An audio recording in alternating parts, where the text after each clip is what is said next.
नमस्कार, lead India के इस वीडियो में आपका बहुत बहुत स्वागत है। दोस्तों 2010 में एनी मर्डर केस हुआ था और इस पर एक नेटफ्लिक्स पे सीरीज आया है। और पहले ये लगा था कि एनी और उनके हस्बैंड साउथ अफ्रीका गए थे, वहां पे दोनों हनीमून मनाने के लिए गए थे और उसके बाद से एनी की हत्या हो गई थी और बाद में सस्पेक्ट के तौर पे हस्बैंड को भी गिरफ्तार किया गया था। हालांकि बाद में हस्बैंड निर्दोष साबित हो गए। और आजकल एक और हत्या की चर्चा चल रही है, वो राजा रघुवंशी की, जिसमें राजा अपनी पत्नी सोनम के साथ में मेघालय शिलोंग गए थे और वहां पर राजा की हत्या हो जाती है और कुछ दिनों के बाद पत्नी सरेंडर करती है और पूरे देश को मालूम चलता है कि राजा की हत्या पत्नी ने कराई थी। और वजह जान करके तो और भी ज्यादा चौंक जाएंगे और आपको पता भी होगा कि ये हत्या इसलिए कराई गई थी क्योंकि सोनम का जो प्रेमी था राज कुशवाहा, वो सोनम के फादर के फर्म में जॉब करता था, अकाउंटेंट था। और इन लोगों ने, चूंकि ये अपने प्यार को अपने घर में बता नहीं सकते थे, इसलिए पूरा षड्यंत्र किया कि पहले शादी होगी, उसकी हत्या की जाएगी, लड़के की हत्या की जाएगी और फिर हमारी शादी हो जाएगी।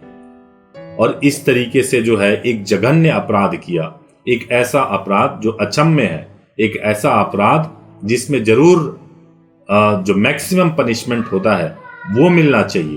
तो इस तरीके के अपराध समाज में बढ़ क्यों रहे हैं, इसके पृष्ठभूमि पे भी जाना जरूरी है, इसके बैकग्राउंड को भी देखना जरूरी है। सबसे बड़ी बात यह है कि आजकल हम लोग देखते हैं कि जो भी युवा है वो अपने पसंद को बहुत प्राथमिकता देता है।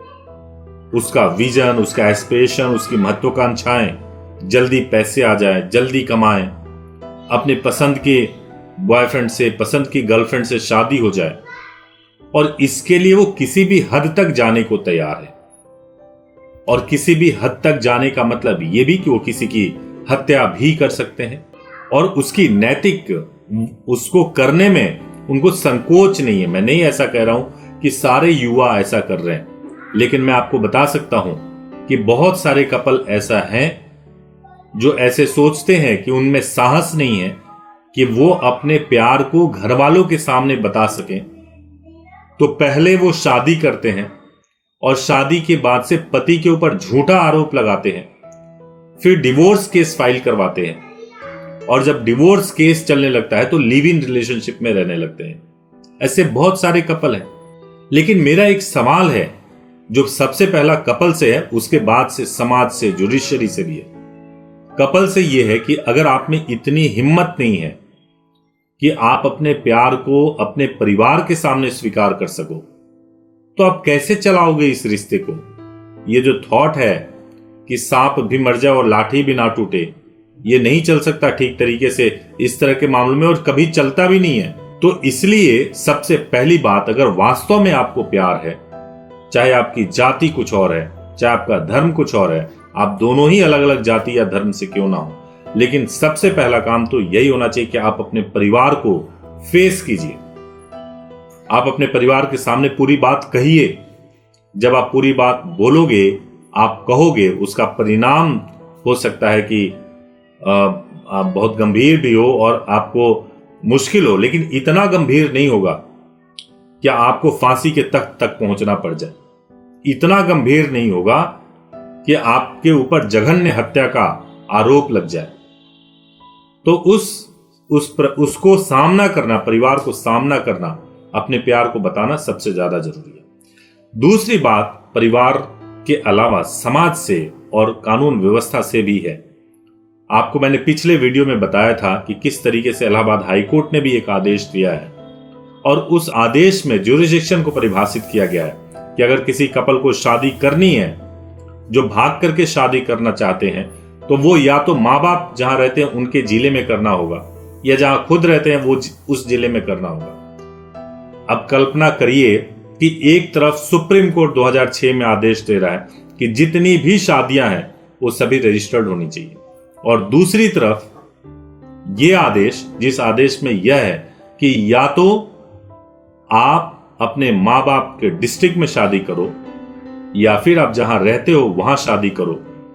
प्लेस ऑफ मैरिज के बेसिस पे आप शादी नहीं कर सकते, अगर बिहार का लड़का दिल्ली में आकर के किसी मंदिर में शादी कर लेता है तो वो वहां रजिस्ट्रेशन नहीं करा सकता, एक एग्जाम्पल है।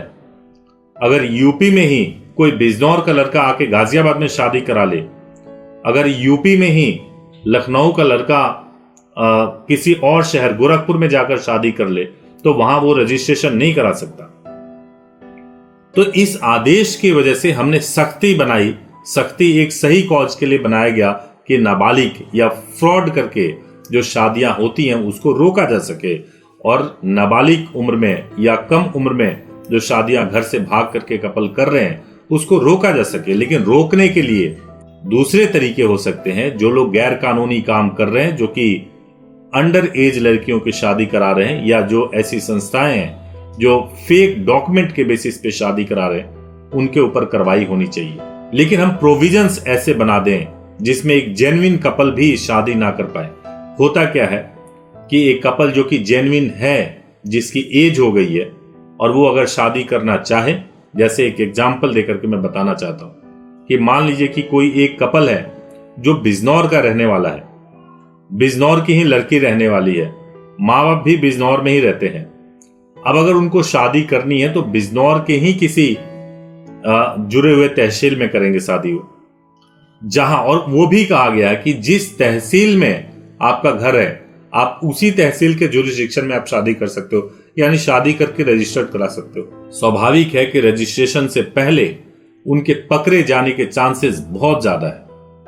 हो सकता है कि जिस आर्य समाज में शादी कर रहे हो वो जान पहचान का निकल जाए। हो सकता है कि जिस तहसील में जाकर के उनको मैरिज रजिस्टर्ड कराना हो वहां पे कोई जान पहचान निकल जाए और शादी करने से पहले ही वो पकड़े जाए, और पकड़े जाने के बाद से उनके साथ बेरहमी से मारपीट किया जा सकता है, उनके साथ हॉरर किलिंग जैसा या ऑनर किलिंग जैसी चीजें हो सकती है।